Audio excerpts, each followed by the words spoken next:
So, Lilah, thank you for making such a really beautiful show. It's really incredible. It's full of colour and it's full of extraordinary objects and sculptures that you've made. And what I particularly love about it is that you've really got to grips with this idea of super contemporary technology and super ancient technology, and that's something that we talk a lot about in Colchester because we are the UK's oldest recorded town, and we've got this incredible brand new contemporary building right in the middle of it all. So I wondered if you could just say a little bit about some of those objects and the way that some of the things that you've made have come about. Yeah.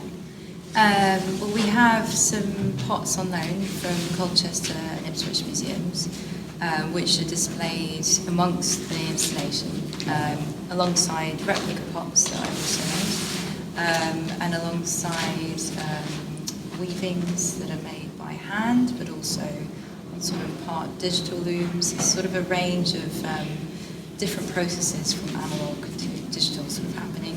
Can you say a little bit about how this one was made? It's made on a TC2 loom, which is sort of operated digitally, but also the making process is very physical and manual. And so is it half digital and half physical, would you say?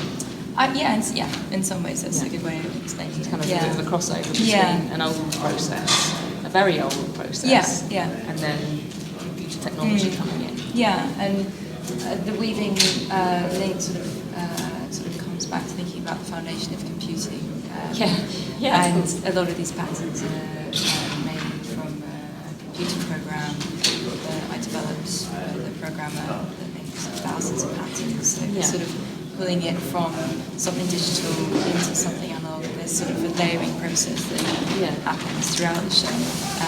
I've also got algae growing in petri dishes. Why have you got algae growing in petri dishes?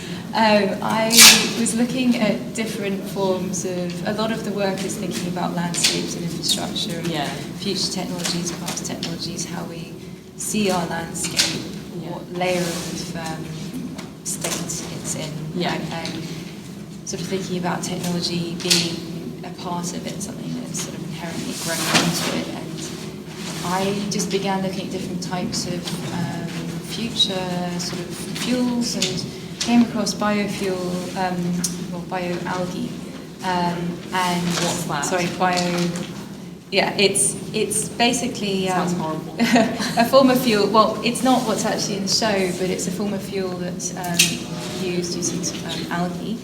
But it led into a conversation with a biochemist, Brenda Parker, at UCL, and we were just exchanging stories on our research, and I was really interested by this use of a particular use algae to sort of clean a particular dye from wastewater, and we started setting up these experiments to see if the algae would decolorize some of the dye in the fabric. So there's little live experiments within the space, alongside all these collected objects and things that I find along the way, along the trips and parts of research. You told me a story the other day about.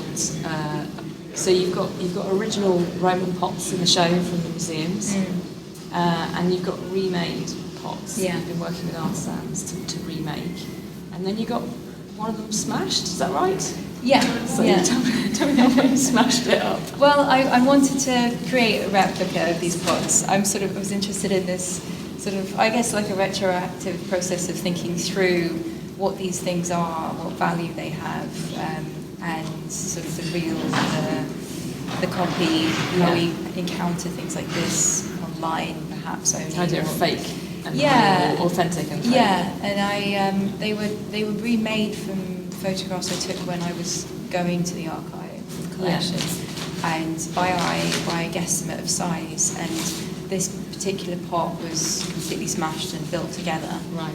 What I've found out recently is a sort of old archaeological technique of using plaster rather than glue to kind of create the seams. So it's kind of like the original is kind of a hybrid in its own right. So it was previously a whole pot. Yeah. And then it's been reconstructed by the archaeologists a few years ago. And then you've made a copy of that. Yeah, and had it thrown. to the specific size, which has a sort of very narrow base, which is sort of typical of Roman times, Right. quite wide, and then we smashed it.